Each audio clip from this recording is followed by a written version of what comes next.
So today I am going to be giving you a tour of my camper van. So exciting!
So as far as the construction of the van, I did buy it completely empty as just a regular cargo van.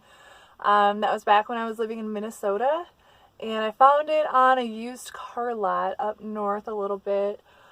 It was $7,000. It had 90,000 miles. It was previously owned by a school district, and so it had all the maintenance records. Everything had been done. So I test drove it. It ran really well. I went home to think about it for a couple days. And it was really the turning point. So I went to the store, picked out the paneling, started the insulation, and then my dad helped me with all of the woodwork. We made a little closet. I ordered this cupboard. We put the sink in. We wired the water pump to the actual battery as well as the lights. And there's little buttons for those here.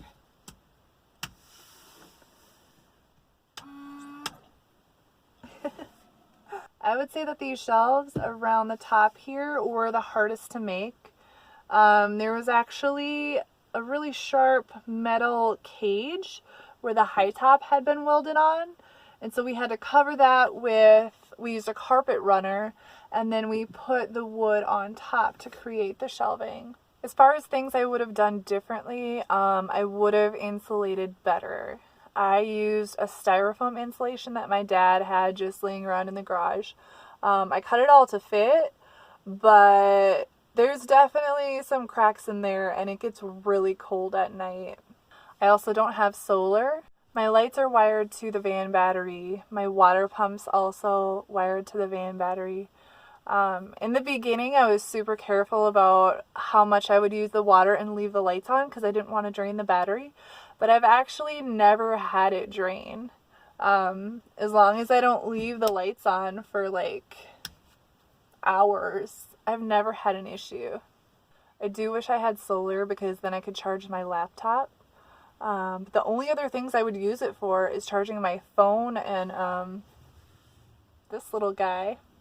And they both charge off of the cigarette lighter.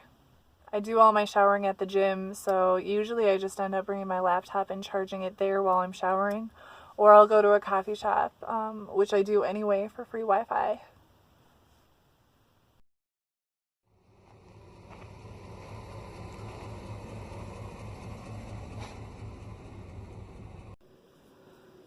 So this is what I consider my spice shelf.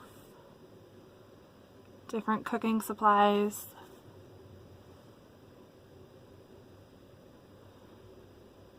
And then over here I just have miscellaneous stuff. I used to have that whole back shelf full of books, but I took some of them out so I could fit other stuff in here too. And then over here, this is just kind of like junk drawer area. And then I have towels, paper towels, cups. This is all miscellaneous stuff up here. Over here I have more cooking stuff, pan utensils, there's some plates in there. And then my sink. So I found this cutting board, perfect size to fit over the sink. I put those little rubber things on the bottom to hold it above. And this I believe I got at Home Depot. So when it's up like that, it's off. You have to turn it down for it to be on. And the way you operate it actually is by this button right here.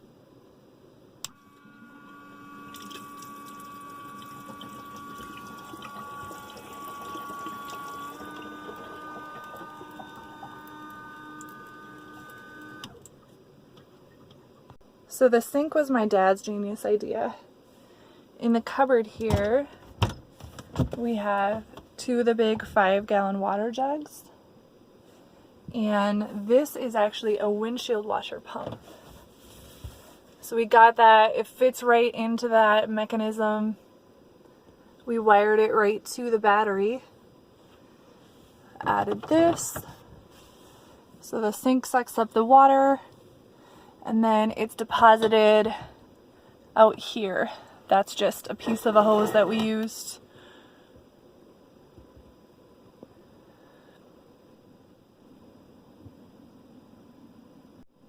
The only thing tricky about the sink is that you have to make sure that this thing isn't leaking. Occasionally it does leak if you don't get it on there just right.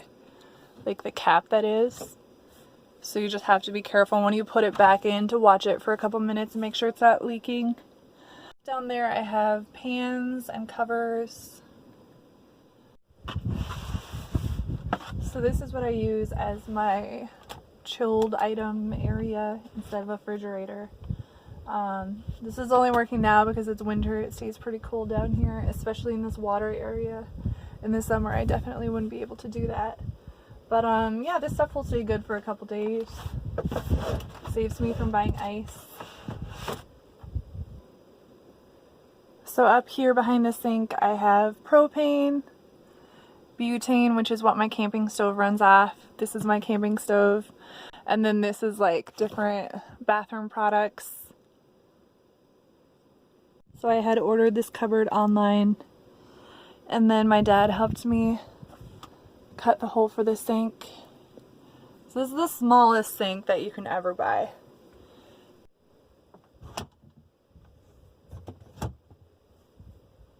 So this is my little closet area. When you close the door, it is held by a magnet. But sometimes when I drive, the stuff falls forward and knocks it open. So that's why I bungee cord it. So this is where I have all my cooking supplies. And then in the back, I have my Mr. Buddy heater and my porta potty. More cooking supplies.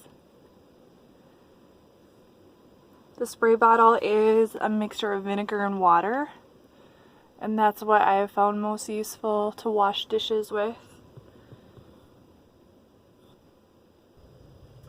So this is actually a bamboo bath mat that I got at Home Goods, and this is my keyboard stand. And I do actually have my keyboard shoved in the back. I always have it about here. And then this goes on top, so I can use it as a counter. I can put my laptop on here and do work here. A lot of times I'll set this up outside and I'll do cooking out there. That's what I use it for most. So this is the bed area. I bought this mattress, I think it was about $100 on Wayfair.com. It's all memory foam, and I was able to use an electric knife to cut it to fit directly back into this area. I did cut it in the middle as well. There is a cover that's holding it together, But if I want to, I can pull the mattress up and make it like a couch, or I can just fold it in half to have more space just right here.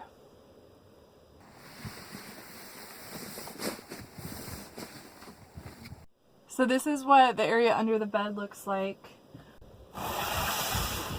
So this is my regular everyday clothes.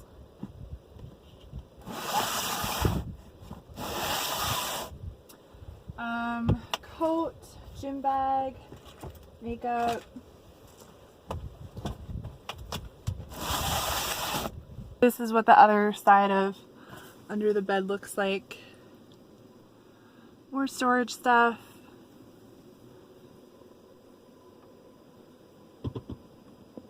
We made the benches over the wheel wells. We made sure that there was this extra inch of space here so that the bedboard could slide forward and back. And we also put hinges on these here, and that is used for extra storage.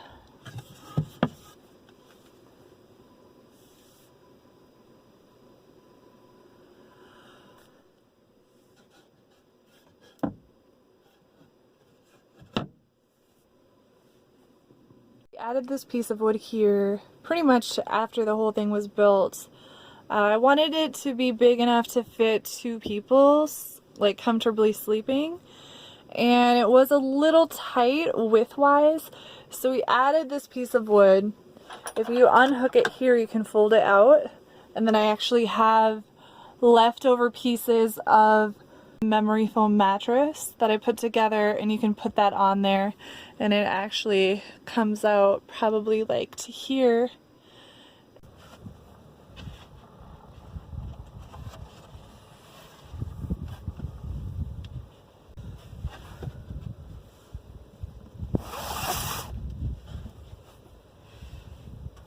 So right now this is just being held up by my bin of clothes underneath.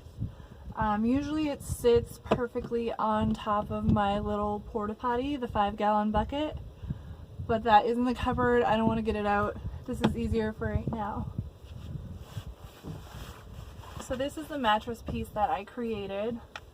It's actually the end of the queen size mattress. It's two pieces that I glued together, will adhese together. And then this is a fitted sheet. It's pinned at the bottom. So in this case, two people could sleep with their heads down near the window, feet resting on this side here. This isn't super strong, so like you can't stand on it, but your feet could definitely rest here. So I would only ever pull the bed out like that if I had someone sleeping in here with me. It's kind of a hassle to set it up, and there's not a lot of space. You can see the edge of the bed there.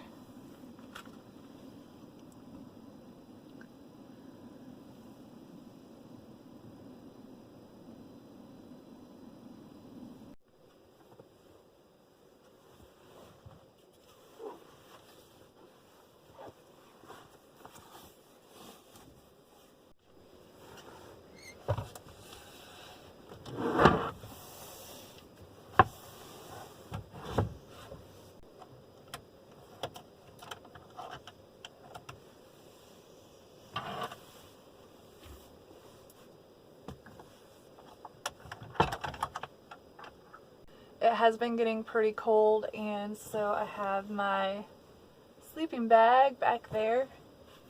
I have been using that lately. My bike fits back here perfectly if I take the front wheel off. So I have my bike, my guitar, and my array of hats. I also have this stool here, which oftentimes I keep it in the passenger seat, but if I push my clothes back, that fits under here. So the floor of the van is just a vinyl that I found at Home Depot. And then I do have this carpet here. I use this to help insulate, especially right now. It gets really cold at night. So that's really nice to have. I got this curtain at Walmart. It's just a blackout curtain. Does a pretty good job. And in the front seat, it depends on what I'm doing. this is the front seat packed with stuff. I've got my little stool there and my yoga ball. My dirty clothes are usually in this basket here, and then I have all my shoes tucked underneath. So a lot of times I'll take the stool and the ball and I'll put them in the back here, just in this corner, especially when I'm sleeping, because I don't want people to know that I'm in here. So this was just a poster of a map. I think I might have got it at like Marshall's or something. I just mounted it on the poster board, stuck it on there.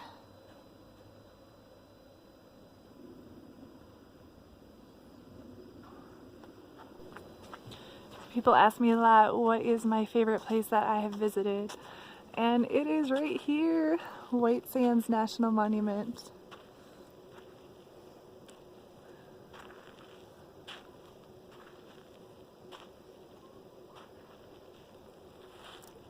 So beautiful.